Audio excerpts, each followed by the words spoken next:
നമസ്കാരം. പ്രധാന വാർത്തകൾ. ചെറു പാർട്ടികൾക്കായി വാതിൽ മലക്കെ തുറന്ന് ഇടതുമുന്നണി. 2 പതിറ്റാണ്ടായി ഇടതുമുന്നണിയെ പിന്തുണയ്ക്കുന്ന INL അടക്കം 4 പാർട്ടികൾക്കാണ് മുന്നണിയിൽ അംഗത്വം നൽകിയത്.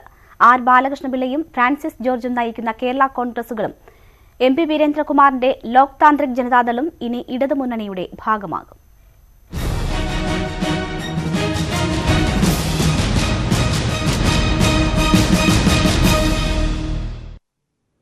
ശബരിമല വിവാദത്തിന്റെയും ലോക്സഭാ തെരഞ്ഞെടുപ്പിന്റെയും പശ്ചാത്തലത്തിലാണ് ഇടതുമുന്നണിയുടെ ചടുല നീക്കം. കാലങ്ങളായി മുന്നണി പ്രവേശനത്തിന് കാത്തിരുന്ന 4 പാർട്ടികൾക്ക് ഒറ്റയടിക്ക് പ്രവേശനം നൽകുകയായിരുന്നു. സർക്കാരുമായും CPM-ഉമായും NSS കലഹിച്ചു നിൽക്കുന്നതിനിടെയാണ് R. ബാലകൃഷ്ണപിള്ളയുടെ കേരള കോൺഗ്രസിന് മുന്നണിയിൽ അംഗത്വം ലഭിക്കുന്നത്. 2 പതിറ്റാണ്ടായി മുന്നണി പ്രവേശനത്തിന് കാത്തിരുന്ന INL-നെയും മുന്നണിയുടെ ഭാഗമാക്കി.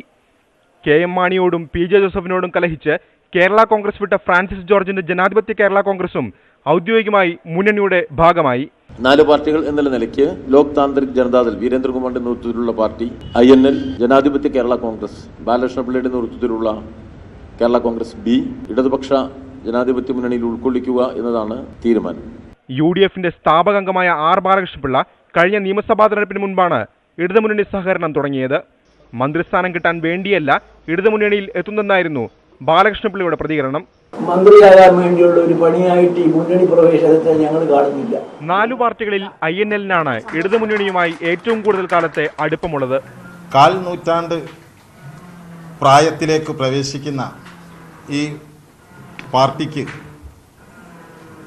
ഏറ്റവും ഏറെ സന്തോഷിക്കാനുള്ള ഒരു സാഹചര്യമാണ് കൈവന്നിരിക്കുന്നത്. ഇടതുപക്ഷ ജനാധിപത്യ പ്രസ്ഥാനത്തെ ശക്തിപ്പെടുത്തേണ്ട ചരിത്ര ദൗത്യം ഇന്ത്യൻ നാഷണൽ ലീഗിൽ കൂടി അർപ്പിതമാണ്. തീർച്ചയായും ഞങ്ങൾ ആ ദൗത്യം നിർവഹിക്കും. ലോക്സഭാ സീറ്റിന്റെ പേരിൽ ഇടതുമുന്നണിയുമായി തെറ്റി UDF-ൽ പോയ വീരേന്ദ്രകുമാറിന്റെ പാർട്ടി മാസങ്ങൾക്ക് മുൻപാണ് മടങ്ങി വന്നത്. NDA ബന്ധം വിട്ട CK ജാനുവുമായി സഹകരിക്കാനും മുന്നണി തീരുമാനിച്ചു. MV രാഘവൻ രൂപീകരിച്ച CMP-യിലെ ഒരു വിഭാഗവുമായും മുന്നണി സഹകരണം തുടരും. ന്യൂസ് 18 തിരുവനന്തപുരം. ചെറു പാർട്ടികൾക്കായി വാതിൽ മലക്കെ തുറന്ന് ഇടതുമുന്നണി. LDF വിപുലീകരണം സാധ്യമായതിന്റെ സന്തോഷത്തിൽ കേരള കോൺഗ്രസ് B അടക്കമുള്ള കക്ഷികൾ. R. ബാലകൃഷ്ണപിള്ള AKG സെന്ററിലെത്തി. തിരുവനന്തപുരത്ത് നിന്ന് കിരൺ ബാബുവും കോഴിക്കോട് നിന്ന് മുഹമ്മദ് ഷഹീദും വിവരങ്ങളുമായി ചേരുന്നു. ആദ്യം കിരൺ ബാബുവിലേക്ക്. കിരൺ, വളരെ സവിശേഷമായ ഒരു രാഷ്ട്രീയ സാഹചര്യം ദേശീയ തലത്തിലും ഒപ്പം സംസ്ഥാനത്തും ഉടലെടുത്തിരിക്കുകയാണ്. ഒരു പ്രധാന തെരഞ്ഞെടുപ്പിനെ നേരിടാൻ പോകുന്ന സാഹചര്യവുമുണ്ട്. എന്താണ് മുന്നണി വിപുലീകരണത്തിലൂടെ LDF ലക്ഷ്യമിടുന്നത്? രേണുക, സുപ്രധാനമായ ഒരു ലോക്സഭാ തെരഞ്ഞെടുപ്പിലേക്കാണ് കേരളം നീങ്ങുന്നത്. കേരളത്തിൽ ഇടതുമുന്നണിയെ സംബന്ധിച്ച്, പ്രത്യേകിച്ച് CPM-നെ സംബന്ധിച്ച് ഇന്ത്യയിൽ ഏക പ്രതീക്ഷയുള്ള സംസ്ഥാനമാണ് കേരളം. കേരളത്തിൽ പരമാവധി സീറ്റുകൾ വിജയിക്കേണ്ടത് CPM-നും CPI-ക്കും ഇടതുമുന്നണിക്കും ഒരുപോലെ അനിവാര്യമാണ്. അതുകൊണ്ട് ആ ലക്ഷ്യം പ്രധാനമായും മുന്നിൽ കണ്ടുകൊണ്ടാണ് ഇപ്പോൾ ഒരു മുന്നണി വിപുലീകരണത്തിന് CPM തയ്യാറായിരിക്കുന്നത്. ഇടതുമുന്നണിയുടെ പ്രധാന ലക്ഷ്യം ലോക്സഭാ തെരഞ്ഞെടുപ്പിൽ വിജയിക്കുക എന്ന് തന്നെയാണ്. അതാണ് പെട്ടെന്ന് ഏകദേശം 1/4 നൂറ്റാണ്ട് കാലം 24 വർഷമായി മുന്നണിക്ക് പുറത്തു നിന്ന ഒരു പാർട്ടിയാണ് INL-നെ അടക്കം മുന്നണിയിലേക്ക് കൊണ്ടുവന്നിരിക്കുന്നു. INL-നെ കൊണ്ടുവരുമ്പോൾ പ്രധാനമായും INL ഇത്രകാലവും തടസ്സമായി നിന്നത് INL-ലെ ചില മതപരമായ ബന്ധങ്ങളായിരുന്നു.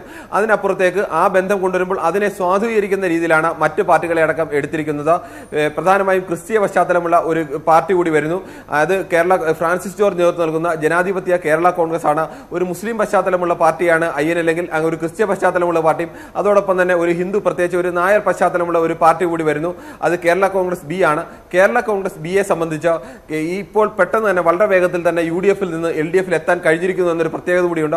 ഇതിന് ഒരു അടിയന്തരമായ ഒരു തീരുമാനം വരാൻ മറ്റൊരു പ്രധാന കാരണം കൂടിയുണ്ട്. അത് ശബരിമല ഇഷ്യൂ ആണ്. ശബരിമല വിഷയവുമായി ബന്ധപ്പെട്ട് സമദൂര സിദ്ധാന്തത്തിൽ നിന്ന് NSS പരസ്യമായി തന്നെ സർക്കാരിനെതിരെ തിരിയുകയും ഇടതുമുന്നണിക്കും സർക്കാരിനെതിരെ പരസ്യമായ സമരത്തിലടക്കം പിന്തുണ കൊടുക്കുകയും ചെയ്യുന്നു. ഇന്ന് നടക്കുന്ന അയ്യപ്പ ജ്യോതിയിലടക്കം സംഘപരിവാർ സംഘടനയാണ് ഇന്ന് നടക്കുന്ന അയ്യപ്പ ജ്യോതിക്ക് നേതൃത്വം നൽകുന്നത്.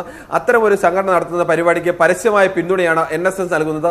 NSS CPM നേതൃത്വമായി പരസ്യമായി ഇടഞ്ഞു നിൽക്കുകയാണ്. NSS നേതൃത്വവും CPM സംസ്ഥാന സെക്രട്ടറിയുമായി പലതവണ വാക്പോര് തന്നെ ഉണ്ടായി. ഇത്തരം ഒരു ഘട്ടത്തിൽ നായർ വിഭാഗത്തിനിടയിൽ സ്വാധീനമുള്ള ഒരു നേതാവെന്നതും ആർ ബാലകൃഷ്ണപിള്ളയ്ക്ക് തുണയായി. അതോടൊപ്പം തന്നെ NSS ഇങ്ങനെ ഒരു കടുത്ത നിലപാടെടുക്കുമ്പോൾ NSSനകത്ത് തന്നെ സ്വാധീനമുള്ള ഒരു നേതാവ് കൂടിയാണ് ആർ ബാലകൃഷ്ണപിള്ള. ഇതെല്ലാം കൂടി പരിഗണിച്ചാണ് ഈ പാർട്ടികളെല്ലാം അടിയന്തരമായി തന്നെ ഈ മുന്നണിയിലേക്ക് കൊണ്ടുവരാൻ തീരുമാനിച്ചത്. അതോടൊപ്പം തന്നെ വനിതാ മതിൽ വരികയാണ്. ജനുവരി 1 വനിതാ മതിൽ വരുമ്പോൾ ഇടതുമുന്നണി കൂടുതൽ കെട്ടുറപ്പോടെ മുന്നോട്ട് പോകുന്നു. ഇടതുമുന്നണിയിലേക്ക് കൂടുതൽ ഘടകകക്ഷികൾ എത്തുന്നു. പഴയ രീതിയിലേക്ക് ഇടതുമുന്നണിയിൽ നിന്ന് വിട്ടുപോയ പാർട്ടിയാണ് വീരേന്ദ്രകുമാറിന്റെ പാർട്ടി. ആ പാർട്ടിക്കടക്കം ഈ ഓരോ പാർട്ടിക്കും കേരളത്തിന്റെ വിവിധ ഭാഗങ്ങളിൽ, കേരളത്തിന്റെ തെക്കേ അറ്റം മുതൽ വടക്കേ അറ്റം വരെ വിവിധ ഭാഗങ്ങളിൽ സ്വാധീനമുള്ള പാർട്ടിയാണ്. വിവിധ വിഭാഗങ്ങൾക്കിടയിൽ സ്വാധീനമുള്ള പാർട്ടിയാണ്. ഈ വിഭാഗങ്ങളുടെ എല്ലാം വോട്ട് പരമാവധി സമാഹരിക്കുക, അടുത്ത ലോക്സഭാ തെരഞ്ഞെടുപ്പിലേക്ക് ഇടതുമുന്നണിക്ക് ഒരു വിജയം ഉറപ്പാക്കുക, ഈ ലക്ഷ്യത്തിൽ തന്നെയാണ് ഇത്തരമൊരു വിപുലീകരണത്തിന് ഇടതുമുന്നണി തയ്യാറായിരിക്കുന്നത്. ശരി, മുഹമ്മദ് ഷഹീദ് കൂടി ചേരുകയാണ്. ഷഹീദ്, സമകാലിക സംഭവങ്ങളിൽ നവോത്ഥാന മൂല്യം ഉയർത്തിപ്പിടിച്ച് പോരാടുകയാണ്, അതിന്റെ വക്താക്കളായി മാറുകയാണ് ഇടതുപക്ഷം, അതിനെ നയിക്കുന്ന CPM ഒക്കെ. അപ്പോഴാണ് വളരെ കാലമായി മാറ്റിവെച്ചിരുന്ന ചില തീരുമാനങ്ങൾ കൂടി മുന്നണി വിപുലീകരണത്തിന്റെ ഭാഗമായി അവർ കൈക്കൊള്ളുന്നത്. INL-നെ ഒപ്പം കൂട്ടുന്നത് എങ്ങനെ വടക്കൻ മേഖലകളിലൊക്കെയും തെരഞ്ഞെടുപ്പുകളിൽ പ്രതിഫലിക്കും എന്നാണ് LDF കേന്ദ്രങ്ങൾ വിശ്വസിക്കുന്നത്?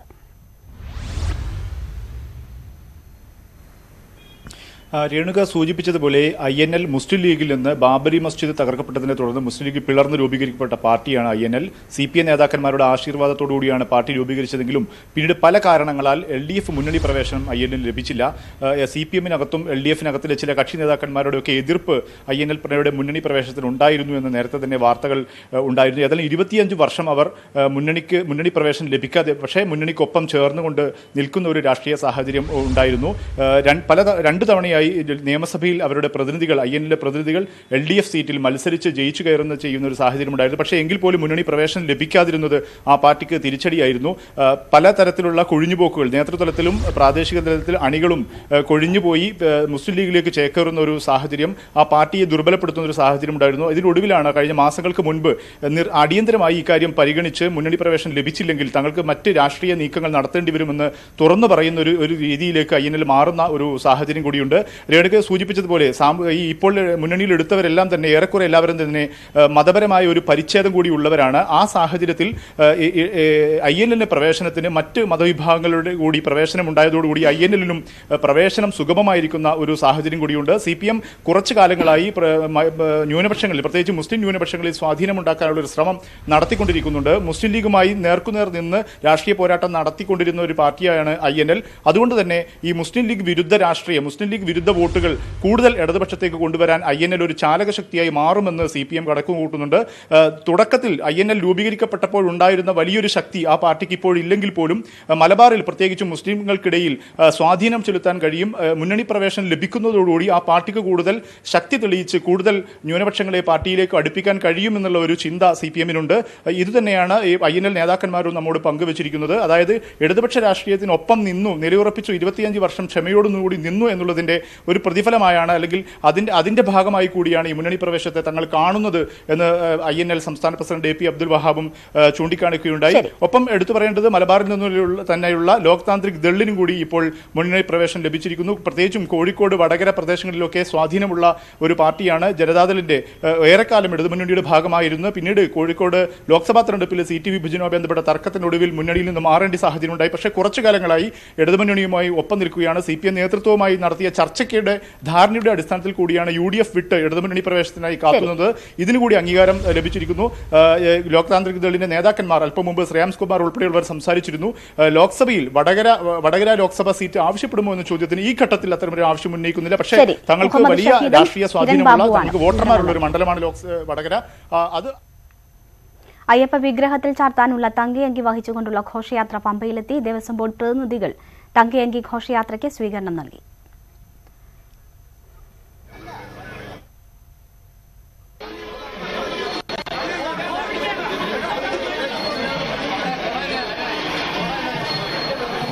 ശ്യാം ദേവരാജ് വിവരങ്ങളുമായി ചേരുന്നു. ശ്യാം, എന്തൊക്കെയാണ് അവിടെ നിന്നുമുള്ള വിവരങ്ങൾ? ശബരിമല അയ്യപ്പന്റെ വിഗ്രഹത്തിൽ ചാർത്താനുള്ള തങ്കയങ്കി ഘോഷയാത്രയാണ് അല്പസമയം മുമ്പ് പമ്പയിലെത്തിയത്. പമ്പയിൽ ഉന്നത പോലീസ് ഉദ്യോഗസ്ഥരും വിവിധ വകുപ്പുകളുടെ ഉദ്യോഗസ്ഥരും ഒപ്പം ദേവസ്വം ബോർഡ് പ്രതിനിധികളും ചേർന്ന് ഈ തങ്കയങ്കിയും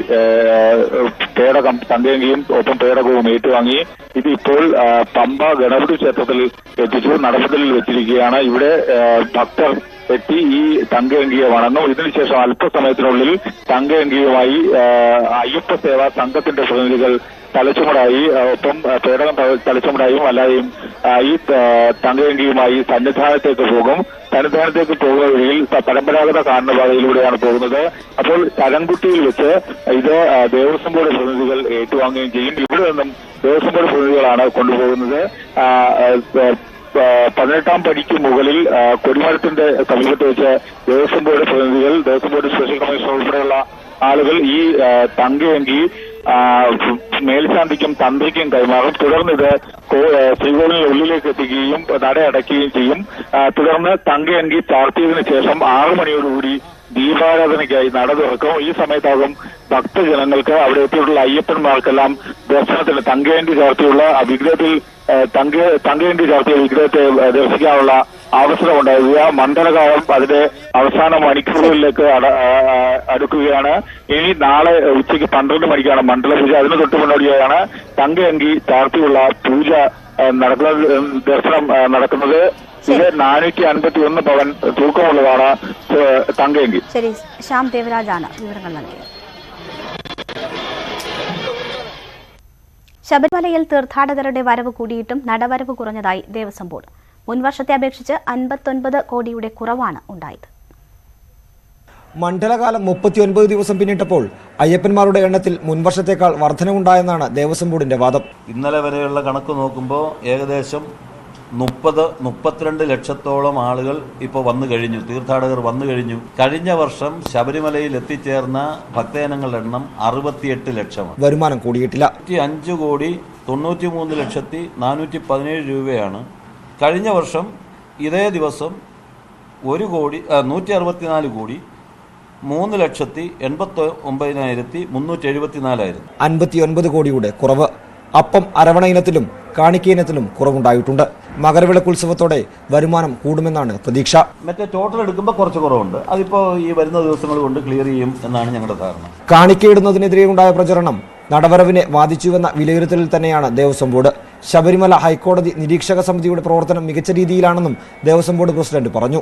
ഹൈക്കോടതിയുടെ നിരീക്ഷക സമിതിയും നല്ല നിലയ്ക്കുള്ള പിന്തുണയാണ് ഈ തീർത്ഥാടന കാലം മുമ്പോട്ട് കൊണ്ടുപോകാൻ ഞങ്ങൾക്ക് തന്നിട്ടുള്ളത്. ന്യൂസ് 18 സന്നിധാനം. ശബരിമലയിൽ തിരക്കേറിയതോടെ പമ്പയിൽ നിന്ന് 15 മണിക്കൂർ വരെ സമയമെടുത്താണ് പല തീർത്ഥാടകരും സന്നിധാനത്തെത്തിയത്. ശരാശരി 1.25 ലക്ഷം തീർത്ഥാടകരാണ് കഴിഞ്ഞ ദിവസങ്ങളിൽ മല കയറിയത്. ശബരിമല മണ്ഡല മഹോത്സവത്തിന്റെ അവസാന ഘട്ടത്തിലെത്തുമ്പോൾ ഏറ്റവും തിരക്കേറിയ ദിനങ്ങൾക്കാണ് സന്നിധാനം സാക്ഷ്യം വഹിച്ചിരിക്കുന്നത്. എന്തായാലും നമ്മോടൊപ്പം ഭക്തർ തന്നെയുണ്ട്. എങ്ങനെയുണ്ടായിരുന്നു തിരക്ക്? നിങ്ങൾക്ക് എത്ര നേരം ക്യൂവിൽ കഴിയേണ്ടി വന്നു? 15 മണിക്കൂറോളം ക്യൂവിൽ നിൽക്കേണ്ടി വന്നു. ദർശന കാര്യങ്ങളൊക്കെ എങ്ങനെയുണ്ടായിരുന്നു? അതൊന്നും കുഴപ്പമുണ്ടായിരുന്നില്ല. ഇന്നലെ തിരക്കുണ്ടായിരുന്നു, ഇപ്പൊ തിരക്കൊന്നുമില്ല. എത്ര നേരം ക്യൂ നിൽക്കേണ്ടി? നമ്മൾ 13 മണിക്കൂർ നമ്മൾ ക്യൂവിൽ. ദർശനം എപ്പടി ഇരുന്നു? சூப்பரா இருந்ததுங்க. நான் ரொம்ப அவரை அனுபவிச்சு பார்த்தோம். இன்னைக்கு மார்னிங் நெய் அபிஷேகம் பார்த்தோம். ரொம்ப நல்லா இருந்தது. ഞാൻ 30 മാസം കൊണ്ട് വരുന്നു മോനെ. ഇപ്പോൾ 30ാമത്തെ മാസമാണ്. 30ാമത്തെ വർഷം മാസത്തൊഴിലാണ്. എനിക്കൊരു കുഴപ്പമില്ല. ഈ 30 മാസം കൊണ്ട് ഞാൻ വൈകിട്ട് 3 പ്രാവശ്യം കയറി തൊഴുക. ദർശനം എപ്പടി ഇരുന്നു? ദർശനം നല്ലായിരുന്നു. Yeah, fine, good. So good. हम 24 साल से सबरीमला आ रहे हैं. हर साल परिशुभ्र में बहुत अच्छा हो रहा है और भी अच्छा करना है. क्यों बोले तो छोटे छोटे शहरों में भी और डेवलप हो रहा. സന്നിധാനത്ത് ഭക്തജന തിരക്ക് അനിശ്ചിതമായി വർദ്ധിക്കുമ്പോഴും ചെറിയ പരാതികൾ ഇപ്പോഴും അവശേഷിക്കുന്നുവെങ്കിലും ദർശനമടക്കമുള്ള കാര്യങ്ങളിൽ പൂർണ്ണ തൃപ്തിയോടെയാണ് ഭക്തർ മലയിറങ്ങുന്നത്. പമ്പയിൽ നിന്നും ക്യാമറമാൻ ശ്യാംലാലിനൊപ്പം MS അനീഷ് കുമാർ, ന്യൂസ് 18. ശബരിമല കർമ്മസമിതി സംഘടിപ്പിക്കുന്ന അയ്യപ്പ ജ്യോതി ഇന്ന് വൈകിട്ട്. സർക്കാരിന്റെ വനിതാ മതിലിന് ബദലായി കാസർഗോഡ് മുതൽ കളിയിക്കാവിള വരെ നടത്തുന്ന പരിപാടിയിൽ പരമാവധി ജനപങ്കാളിത്തം ഉറപ്പാക്കാനാണ് സംഘാടകരുടെ നീക്കം. അയ്യപ്പ ജ്യോതി പരിപാടി ജനാധിപത്യപരമായ പ്രതിഷേധം മാത്രമായാണ് കാണുന്നതെന്ന് CPI സംസ്ഥാന സെക്രട്ടറി കാനം രാജേന്ദ്രൻ പറഞ്ഞു. കാസർഗോഡ് മുതൽ കളിയിക്കാവിള വരെയാണ് അയ്യപ്പ ജ്യോതി തെളിക്കുക. വൈകിട്ട് 6 മുതൽ 7 വരെയാണ് പരിപാടി. ശബരിമല കർമ്മസമിതിയുടെ നേതൃത്വത്തിൽ നടക്കുന്ന പരിപാടിക്ക് ഹൈന്ദവ സംഘടനകളുടെ പിന്തുണയുണ്ട്. NSS അടക്കമുള്ള സമുദായ സംഘടനകളും പരിപാടിക്ക് പിന്തുണയുമായി രംഗത്തുണ്ട്. വനിതാ മതിലിന് ബദൽ എന്ന രീതിയിൽ സംഘടിപ്പിച്ചിരിക്കുന്ന പരിപാടിയായതിനാൽ പരമാവധി സ്ത്രീകളെ അയ്യപ്പ ജ്യോതിക്ക് അണിനിരത്താനാണ് നീക്കം. ആചാരാനുഷ്ഠാനങ്ങൾ സംരക്ഷിക്കാൻ ആഗ്രഹിക്കുന്ന എല്ലാവരും അയ്യപ്പ ജ്യോതിയിൽ പങ്കാളികളാകുമെന്നാണ് BJPയുടെ അവകാശവാദം. അതേസമയം അയ്യപ്പ ജ്യോതി പരിപാടി ജനാധിപത്യപരമായ പ്രതിഷേധം മാത്രമായാണ് കാണുന്നത് എന്ന് CPI സംസ്ഥാന സെക്രട്ടറി കാനം രാജേന്ദ്രൻ പ്രതികരിച്ചു. ജനാധിപത്യപരമായ പ്രതിഷേധമായിരിക്കാം, അതിന് ഞങ്ങൾ എന്തിനാണ് എതിർക്കുന്നത്? ഞങ്ങൾ എതിർക്കേണ്ട കാര്യമൊന്നുമില്ല. സർക്കാർ പിന്തുണയോടെയുള്ള വനിതാ മതിൽ ജനുവരി 1-നാണ് സംഘടിപ്പിക്കുന്നത്. ന്യൂസ് 18 തിരുവനന്തപുരം. ശബരിമല വിഷയത്തിൽ NSSനെ തള്ളി ആർ ബാലകൃഷ്ണപിള്ള. അയ്യപ്പ ജ്യോതിയുമായി സഹകരിക്കാനാകില്ല. വനിതാ മതിൽ ശക്തമാക്കുമെന്നും പിള്ള പറഞ്ഞു. കേരള കോൺഗ്രസും NSSുമായിട്ട് ബന്ധത്തിലൊന്നും യാതൊരു കുഴപ്പം വരേണ്ട കാര്യമില്ലല്ലോ. അയ്യപ്പ ജ്യോതി നടത്തുന്നത് ഞങ്ങളല്ല. പരിപാടി സ്പോൺസർ ചെയ്യുന്നത് ആരാണെന്നും കൂടെ നോക്കിയാ പരിപാടി സഹായിക്കും. ഇതിപ്പോൾ സ്പോൺസർ ചെയ്യുന്നത് BJP ആണ്, RSSുമാണ്. അതിൽ ഞങ്ങൾക്ക് അവരുമായിട്ട് യാതൊരു ബന്ധവുമില്ല. ഞങ്ങളല്ലാതെ വിളക്ക് കൊടുത്തു. ഇസ്ലാമിക് സ്റ്റേറ്റ് ഭീകര സംഘത്തിലേക്ക് മലയാളികൾക്ക് വാതിൽ തുറക്കുന്നത് ദമ്മാജ് സലഫിസമാണെന്ന് വെളിപ്പെടുത്തൽ. മലയാളികളെ IS ക്യാമ്പിലെത്തിക്കുന്ന ആൾ എന്ന് അന്വേഷണ ഏജൻസികൾ കരുതുന്ന അബ്ദുൾ റാഷിദ് അബ്ദുള്ളയുടെ പേരിലുള്ള സന്ദേശത്തിലാണ് ഈ വെളിപ്പെടുത്തൽ. നിരവധി ചെറുപ്പക്കാരെ കേരളത്തിൽ നിന്ന് ISലെത്തിച്ചത് കാസർകോടുകാരനായ അബ്ദുൾ റാഷിദ് അബ്ദുള്ളയാണെന്ന് NIA കണ്ടെത്തിയിരുന്നു. ഇടയ്ക്കിടെ ശബ്ദ സന്ദേശങ്ങളിലൂടെ പ്രതികരിക്കുന്ന അബ്ദുൾ റാഷിദ് അബ്ദുള്ളയുടെ പുതിയ സന്ദേശത്തിൽ ഞെട്ടിക്കുന്ന വെളിപ്പെടുത്തലുകളുണ്ട്. ISലെത്തിയ മലയാളികളെല്ലാം ദമ്മാജ് സലഫികളുടെ ക്ലാസുകളിൽ പങ്കെടുത്തിട്ടുണ്ടെന്ന് സന്ദേശത്തിൽ പറയുന്നു. ഫസ്റ്റ് ചിലപ്പോൾ മടവൂരി ആയിരിക്കും, പിന്നെ KNM ആയിരിക്കും, പിന്നെ മനസ്സിലാവും കുറച്ചും കൂടി സത്യം, അപ്പോൾ വിശുദ്ധത്തിലേക്ക് പോകും, പിന്നെ വിശുദ്ധത്തിൽ നിന്ന് കുറച്ചും കൂടി സത്യം മനസ്സിലാവുമ്പോൾ ഇതിലേക്ക് പോവാം, ദമ്മാജിലേക്ക് പോകും, പിന്നെ എന്താണ് കുറച്ചും കൂടി അങ്ങനെ സ്റ്റെപ്പായിട്ടാണ് ഇസ്ലാമിക് സ്റ്റേറ്റിലേക്ക് വരിക. ISനെയും റാഷിദിനെയും തള്ളിപ്പറഞ്ഞുള്ള സലഫി നേതാവ് സക്കരിയ സുലാഹിയുടെ പുസ്തകത്തിന് മറുപടിയായാണ് റാഷിദിന്റെ പുതിയ ഓഡിയോ സന്ദേശം. ഇതര മതവിഭാഗങ്ങളുടെ ആചാരങ്ങൾ സ്വീകരിച്ചിരുന്ന സുന്നി സൂഫി വിശ്വാസികൾക്കിടയിൽ മതശുദ്ധീകരണം നടത്തിയത് സലഫികളാണെന്ന് റാഷിദ് അബ്ദുള്ള പറയുന്നു. ജിഹാദിന്റെ ഹദീസുകളും അതേപോലെ ഹിജ്റയുടെ ഹദീസുകളും ഇതൊക്കെ പഠിപ്പിക്കുന്നുണ്ട്. ഹിജ്റ ചെയ്ത് വന്ന ഓരോരാളും പല ക്ലാസ്സുകളിലും അറ്റൻഡ് ചെയ്തിട്ടുണ്ട്. സുന്നി സൂഫി വിശ്വാസികളായിരുന്നുവെങ്കിൽ ഇവർ ഒരിക്കലും ISലേക്ക് എത്തില്ലായിരുന്നുവെന്നും റാഷിദ് അബ്ദുള്ള പറയുന്നു. ഇപ്പോഴും APകളുടെ കൂടെ ആണെങ്കിൽ എന്താണ് റാത്തീബും കുത്തറാത്തീബും അവരുടെ ഡിസ്കോ ഡാൻസ് ഒക്കെ കളിച്ചിട്ട് എന്താണ് നടക്കുന്നുണ്ടാവും, അല്ലാതെ ചിലപ്പം ദൗലത്തുൽ ഇസ്ലാമിൽ വന്നിട്ടുണ്ടാവില്ല. ഇസ്ലാമിക രാജ്യത്തു നിന്നുള്ള 92ാമത്തെ ഓഡിയോ എന്ന് പരിചയപ്പെടുത്തിയാണ് ടെലഗ്രാം വഴി സന്ദേശമെത്തിയത്. മുഹമ്മദ് ഷഹീദ്, ന്യൂസ് 18 കോഴിക്കോട്. അയോധ്യ കേസിൽ രാഷ്ട്രീയ സമ്മർദ്ദം ശക്തമാക്കി കേന്ദ്ര സർക്കാർ. ശബരിമല കേസ് വേഗത്തിൽ തീർപ്പാക്കാമെങ്കിൽ അയോധ്യ തർക്കത്തിൽ എന്തുകൊണ്ട് വിധി പറയാനാകുന്നില്ലെന്ന് കേന്ദ്ര നിയമമന്ത്രി രവിശങ്കർ പ്രസാദ് ചോദിച്ചു. കേസ് തിടുക്കത്തിൽ തീർപ്പാക്കരുതെന്നാവശ്യപ്പെട്ട് ബാബറി മസ്ജിദ് ആക്ഷൻ കമ്മിറ്റി രംഗത്തെത്തി. വികസനത്തോടൊപ്പം ഹിന്ദുത്വ അജണ്ടയ്ക്കും BJP പ്രാധാന്യം കൽപ്പിക്കണമെന്ന RSS മുഖപ്രസിദ്ധീകരണമായ ഓർഗനൈസർ ആവശ്യപ്പെട്ടു. അയോധ്യയിൽ രാമക്ഷേത്ര നിർമ്മാണത്തിന് ഓർഡിനൻസ് കൊണ്ടുവരണമെന്ന് RSS ആവശ്യപ്പെടുന്നതിനിടെയാണ് കോടതിക്ക് മേൽ സമ്മർദ്ദം ചെലുത്തിക്കൊണ്ടുള്ള നിയമമന്ത്രിയുടെ പ്രസ്താവന. അയോധ്യ ഹർജികളിൽ കോടതി വേഗത്തിൽ തീർപ്പ് കൽപ്പിക്കണമെന്ന് അഖില ഭാരതീയ അധിവക്ത പരിഷത്ത് സമ്മേളനത്തിൽ മന്ത്രി ആവശ്യപ്പെട്ടു. ശബരിമല കേസിൽ കോടതിക്ക് വേഗത്തിൽ വിധി പറയാമെങ്കിൽ എന്തിന് അയോധ്യ തർക്കം 70 വർഷമായി തീരുമാനമാകാതെ കിടക്കണം? രാമനെയും കൃഷ്ണനെയും അക്ബറിനെയും പറ്റി ഭരണഘടനയിൽ പറയുന്നുണ്ട്. അങ്ങനെ ഒരു പരാമർശം പോലുമില്ലാത്ത ബാബറിനെ എന്തിന് ആരാധിക്കണമെന്നും മന്ത്രി ചോദിച്ചു. അയോധ്യ തർക്കഭൂമി കേസ് സുപ്രീംകോടതി ജനുവരി 4-ാം തീയതി പരിഗണിക്കാനിരിക്കെയാണ് ജഡ്ജിമാരടക്കം പങ്കെടുത്ത ചടങ്ങിലെ മന്ത്രിയുടെ പ്രസ്താവന. കേസ് തിടുക്കത്തിൽ തീർപ്പ് കൽപ്പിക്കരുതെന്നും ക്ഷേത്ര നിർമ്മാണത്തിന് ഓർഡിനൻസ് കൊണ്ടുവന്നാൽ കോടതിയെ സമീപിക്കുമെന്നും ബാബറി മസ്ജിദ് ആക്ഷൻ കമ്മിറ്റി പ്രതികരിച്ചു. അതിനിടെ 3 സംസ്ഥാനങ്ങളിലെ BJP പരാജയത്തിന്റെ പശ്ചാത്തലത്തിൽ BJP ഹിന്ദുത്വത്തിന് പ്രാധാന്യം നൽകണമെന്ന ഉപദേശവുമായി RSS പ്രസിദ്ധീകരണമായ ഓർഗനൈസർ മുഖപ്രസംഗം എഴുതി. മോഡിയും വികസനവും BJPക്ക് വേണ്ടി വോട്ട് പിടിക്കും, എന്നാൽ ഹൃദയങ്ങളെ ചേർത്തുവയ്ക്കുന്ന പശയാണ് ഹിന്ദുത്വം. കോൺഗ്രസിന്റെ മൃദുഹിന്ദുത്വത്തിൽ വോട്ടർമാർ സ്വാധീനിക്കപ്പെടുന്നതിലുള്ള ആശങ്കയും ഓർഗനൈസർ പങ്കുവയ്ക്കുന്നുണ്ട്. ന്യൂസ് 18 ഡൽഹി. ഭിന്നശേഷിക്കാരനായ യുവാവിന്റെ വായിൽ വടി കുത്തിയിറക്കാൻ ശ്രമിച്ച ഉത്തർപ്രദേശിലെ BJP നേതാവ് വിവാദത്തിൽ. സമാജ്വാദി പാർട്ടി നേതാവ് അഖിലേഷ് യാദവിനെ പിന്തുണച്ച് മുദ്രാവാക്യം വിളിച്ചതിനാണ് BJP നേതാവ് മുഹമ്മദ് മിയാൻ വടി കുത്തിയിറക്കാൻ ശ്രമിച്ചത്. ഉത്തർപ്രദേശിലെ സാംബാലിൽ വെച്ച് നടന്ന സംഭവം സമൂഹമാധ്യമങ്ങൾ വഴിയാണ് പുറത്തെത്തിയത്. സംഭവത്തിൽ പോലീസ് കേസെടുത്തു.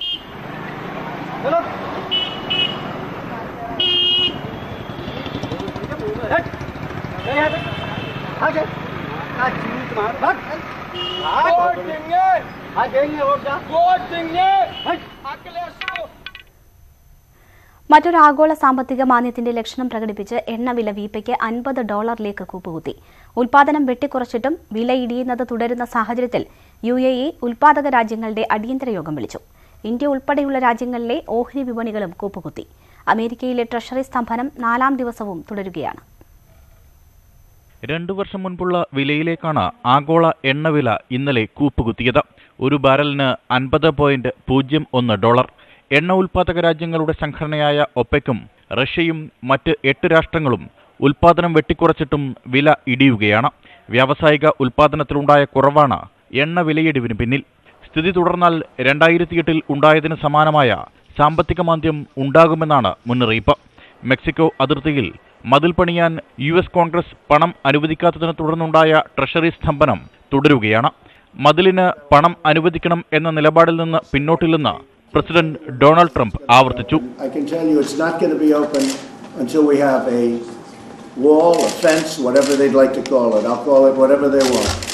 അമേരിക്കയ്ക്ക് പിന്നാലെ ഏഷ്യൻ ഓഹരി വിപണികളും ഇതോടെ കൂപ്പുകുത്തി.